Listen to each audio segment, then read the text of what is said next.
Tanawan ninyo ha, ang kining sakit sa ako ang manghod, dira ni siya nagsugod sa inyuhang kumpanya. Tapos ganihan ni adto mi sa inyo ha, kay para kuhaon ang pila lang kaadlaw nga yang isweldo kay unta ipadalo na pud namo sa ospital nganong dili man gyud ninyo ihatag. Nganong kailangan pa niyo siya papasahon og clearance kay para makuha niya ayang ang sweldo. Twice a month po magsweldo sa isa ka bulan, ibig sabihin sa isa ka bulan kaduha mo magsweldo. Dapat gahapon ting sweldo nganong dili pa man niyo ihatag ang iyang sweldo, nganong kailangan pa man niya magpasa og clearance. Kakita mo sa sitwasyon sa tao? Kakita mo ani?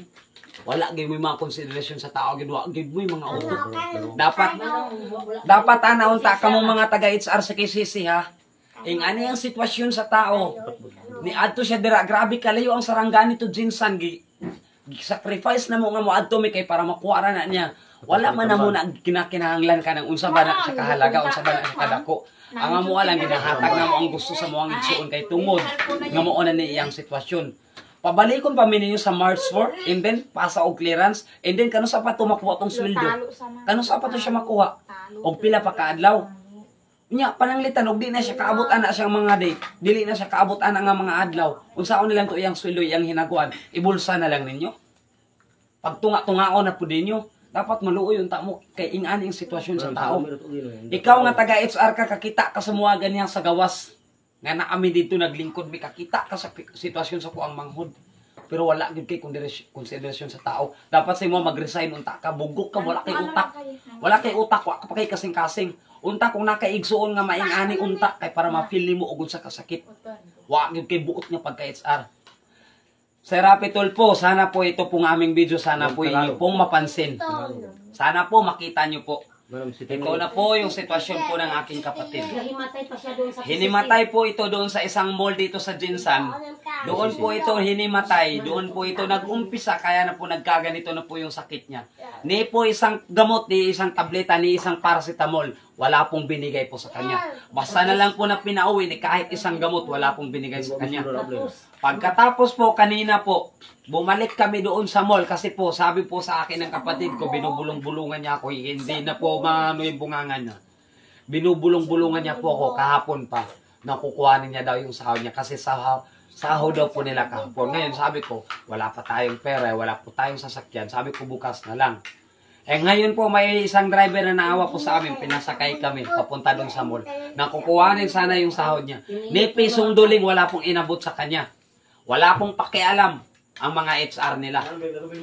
Yung guard po nila, ayaw po akong papasukin doon po mismo sa HR nila. Ayaw po magkaharap kami ng HR nila. Ang sa akin lang po, kukuhanin ko lang po yung pinaghirapan po ng kapatid ko para po ipapanggamot po namin sa kanya. Pambili po ng gamot niya kasi walang-wala po kami. Nakikita niyo po yung sitwasyon namin. Parehas po kaming walang-wala. May pamilya din po ako. Sinakripisyo ko po yung pagtitinda ko po doon sa Davao po para po bantayan po ang kapatid ko. Ngayon, pumunta po kami dun sa pinagtatrabaho niya. Ni pisong duling wala pong inabot sa kanya. Napakawalang puso ng HR nila. Yang mall po na yan, napakawalang puso na itong mall na to. Itong kanilang HR. Hindi ko po alam kung ano po sistema na anong pamamalakad yung ginagawa nila. Hindi ko po alam kung anong pamamalakad yung ginagawa nila. Kasi po, kahit mamatay ng tao, kahit patay ka na, kahit siguro patay ka na sa harap nila, wala pa rin pakialam. Ito po kanina doon, naglalaway-laway na doon sa labas po ng ano nila, ng kantin nila. Ni kahit tubig po, walang nag-abot sa amin. Yung iba po, minsan, may nakita pa po ako, nagtatawanan pa yung iba. Di ko po alam kung masyado na po ba silang mayaman o talagang maliit na tao lang po tingin nila sa amin. Di dapat ganun, dapat po parehas. Nagtatrabaho po ng parehas tong kapatid ko kasi po nagsasideline lang po siya ng trabaho dyan sa mall na yan kaya para po may pang-board exam lang po. Kasi nakapagtapos na po ng pag-aaral. Ngayon po, ganito yung ginagawa nila sa amin. Yung HR nila, ayaw pa kaming pansinin, ayaw pa ako papasukin dun sa loob. Gusto ko sanang kausapin yung HR nila pero yung guard nila, hinaharangan kami.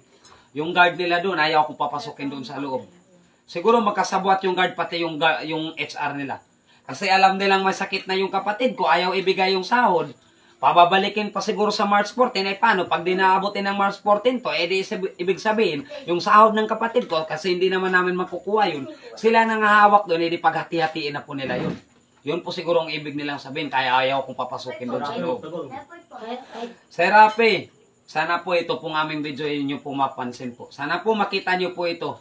Maraming salamat po at sana po, pasaulitin po, sana po mapansin nyo po kami at ang sitwasyon po ng aking kapatid. Wala na po kaming ama, may nanay po kami pero walang-wala rin po. Matanda na po yung amin pong mga magulang. Sana po makita nyo po ang aming sitwasyon. Maraming salamat po, Sir Rafi Tulfo.